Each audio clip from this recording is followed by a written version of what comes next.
Hello, my name is FerrousPilot, and you're watching No Cost Gaming. Today we're going to be playing Maldita Castilla. It is a NES-style platformer, more in the vein of Castlevania and Ghosts and Goblins, rather than something like Mario or Ninja Gaiden or Mega Man. It's very much inspired by Ghosts and Goblins, actually, so maybe it would be more accurate to say it's an arcade-style platformer. In any case, I'll just let this storyline play out here. You can read it if you want. I'm not going to care too much about the storyline. What I like about this game is, in fact, the gameplay. But hey, we can read about the storyline here a little bit. It seems there was a princess and she was seduced by the beast, and she turned her tears into a magic key. And so with that key, demons were released into the Kingdom of Castile. And you play a knight of the kingdom, and your king is sending you out into the world to destroy those demons. And of course, save the kingdom. Of course, he's not sending only you out, he's sending you with a bunch of other guys. You see, there's us with the beard, and then there are a couple of other friends, like Don Quesada, Don Diego, and Don the other guy. Head for Tolomera and put an end to this nightmare. I apologize if I pronounce anything wrong in this game. I don't know how to pronounce things. I'm not a guy who pronounces things for a living. I'm a guy who talks at games. Although not exactly for a living either. And already you can see the Ghosts and Goblins inspiration here. The attack style is pretty much the same. And one thing to note is that the platforming jumping element of this game, the jump mechanic, you get very little in-air movement. Like, I don't know if you can see, but hardly any. So many a time I have died by thinking it would be similar to Super Mario Brothers or Ninja Gaiden, which is a game that I'm very used to. But it's actually not similar to those games at all. It's much more similar to Castlevania, in which I believe you don't get any mid-air movement. I may be wrong about that, but in any case, it's very little if you do get any at all. And the first level here is not too tough. Really, you can beat it pretty easily, as long as you're just careful and you have a little bit of patience. Oh, you can wait for the weapon to change into different types of weapons. Personally, my favorite is the sickle, so I'm going to wait for it to get to that and pick that up. I like the sickle because you can toss, it has a very fast rate of fire, doesn't seem to affect the damage at all, and it also comes back at foes if you miss. And I do miss a lot because, again, I'm not great at the game. Here we go, we destroyed this effigy, I don't know what it does, picked up some meat, which I didn't need, but hey, that's okay. Those guys continually respawn in that door, so I'm just gonna kill them, and then these guys are a pain in the ass with their swords. The enemies, I like the enemy variety in this game. You get quite a few different types of enemies, and they all have their, different ways of attacking and different ways to beat them. So you got to be a little bit tactical. I don't want to say too strategic or anything, but you gotta take into account the enemy's patterns before you try and just shoot them or attack them with your fire key, because sometimes that will result in your untimely death. Here we're going to pick up the shield because, hey, why not? It's going to give us an extra life, essentially. Well, not an extra life, but an extra heart. And, oh, we missed the jump, but that's okay. Kill this guy. You can fire up in this game. Oh, no, the worst possible damage, but that's alright. And we'll attack the skeleton, get ourselves a nice bag of money for some points, and we'll be on our way to the very first boss of the game. And the game isn't very long. You know, on the website, it's advertised as being 50 minutes long. I would say it's probably more than that for the average player, because the game isn't easy either. It might seem easier right now for you to watch this, but that's because I'm playing the first level. Keep that in mind. Most games, the first level is like a tutorial where you don't even face any chance of dying. In this game, you could very easily die, but it hasn't even introduced bottomless pits yet, so keep that in mind before you judge the difficulty of this game too hard. These guys, forever, I didn't realize you could fire up at these guys and kill them. I spent the longest time just dying horribly on this level. So that gives you an idea of how hard the game is, or maybe just how stupid I am, but either way, that's not news for anybody. So yeah. Man, these guys are fast too. Sometimes the enemies are somewhat erratic and unpredictable in this game, which is a little bit, oh shit, I picked up this weapon by accident. I don't know what that does. I don't know what it's supposed to be, but anyways, you can destroy these things. Sometimes it's hard to destroy them if they bounce around like this. The way to handle it, just duck. You know, it's a typical game, like typical platformer style game, and that's why I like it. It reminds me a lot of Ghosts and Goblins, except it's sort of like an easier version of Ghosts and Goblins for those of us who are maybe not so great at platformers. Also has infinite continues, but once you use 4 credits, oh god, I'm so glad I didn't take that much damage. Once you use 4 credits, the game tells you you can continue to continue, but at the cost of your soul, which I assume means, well, the game has a couple of different types of endings, so I assume it means you get the worst possible ending, or you get locked into a certain ending. I'm guessing. Like, this is not a fact. This is rampant speculation. I haven't even beaten the game yet.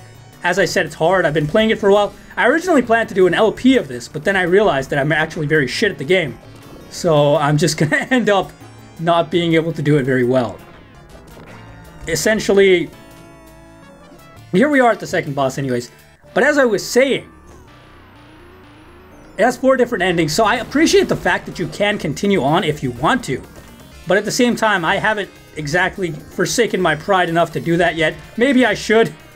Maybe it's not worth it. Maybe I just need to get to the end of the game, and then I'll get better slowly and unlock the other endings. But I don't know. It's just a part of me. You know, that gamer pride. It's the worst possible thing you could have. It doesn't get you anything in life, but that's alright.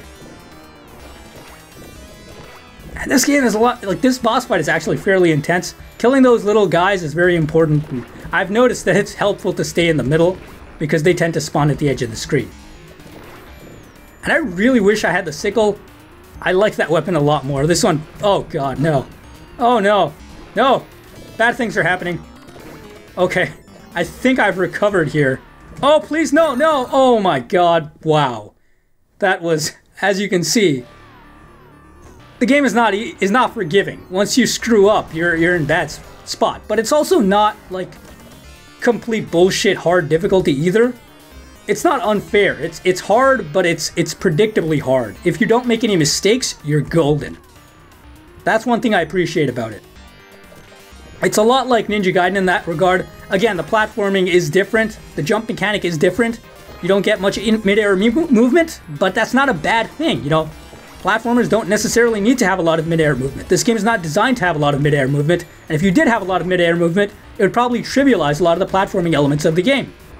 So it's not necessarily a bad thing, and a lot of people, it takes a little bit of getting used to, because nowadays most platformers use the Super Mario Brothers or Mega Man style of mid-air movement, which is essentially give you a fuck ton of it, but that doesn't necessarily mean that they offer better controls than this game. You know, I would argue that this game actually has pretty fantastic controls, considering how difficult it is anyways. But here we are, we beat the second boss. I'm gonna go on until I die for the first time, I think. Until I get my first game over anyway. I don't know how long this video is gonna be. If it ends up being super long, I will cut that out, but until then, let's just keep going on. Chapter 2, Road to the Harpies. As you can tell, there are some Harpies. And I like the level design in this game too. Every level is a little bit different. So you get a little bit of the platforming side-scrolling aspect, but here you're on this little cart. If you fall off the cart, you will die, so be careful. And here's where the platforming starts to play a more crucial role in the game.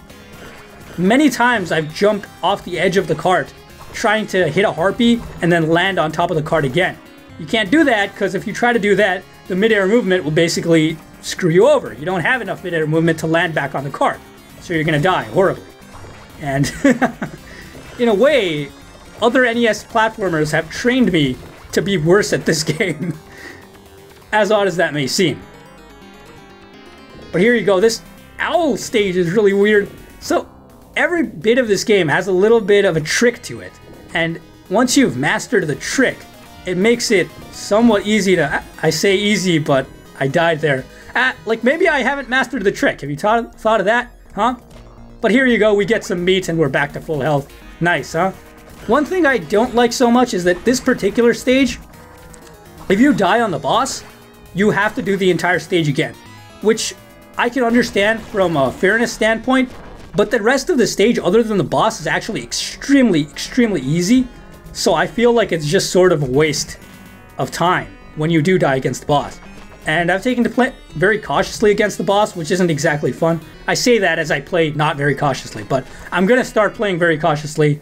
The way to do that is to duck and hit him on his second like bounce thing, because sometimes when he comes off from the right, he can do a dive bombing attack again. and that's pretty scary. So you gotta be careful. Yeah, there you go, see? Gotta be careful about that. Because if he does do it, then you're in a bad shape. If you get hit by it, you can get very easily knocked over the edge of the cart.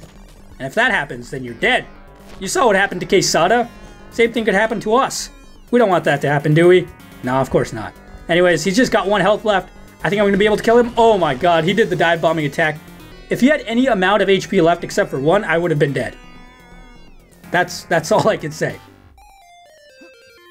And I'm surprised I haven't died yet. Like, I am not good at this game.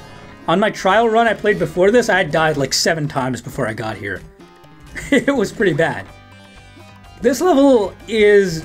It's crucial in this level to actually just not get hit, first of all, but also run as fast as humanly possible, because these eggs are constantly spawning harpies, and ow, I keep getting hit. Well, here we go, my first death is imminent, and there you go, it just happened. so that is, I still have 1 life left. Let's give it the old college try. If I die, I will not continue, and we will call that the end of the video. But here we go. Eggs, harpies, I don't know why this level is so much harder than the previous one. Or maybe it's just me not being a very smart guy, but ow, that hurts. Oh, goodness, please. Okay, I can do this. I have 1 health left, but I can do it. Oh, please, no. Harpies. Oh, God. Well, there you go. That's the end of me. And as you saw, the game can get very hard very quickly. It's very reminiscent of old arcade games, except it's modernized.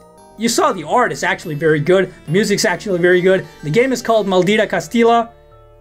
Be sure to check it out if you're interested. There will be a link to it in the video description. Thank you very much for watching, and if you enjoyed the video, please be sure to subscribe, like, and comment. I will see you next time.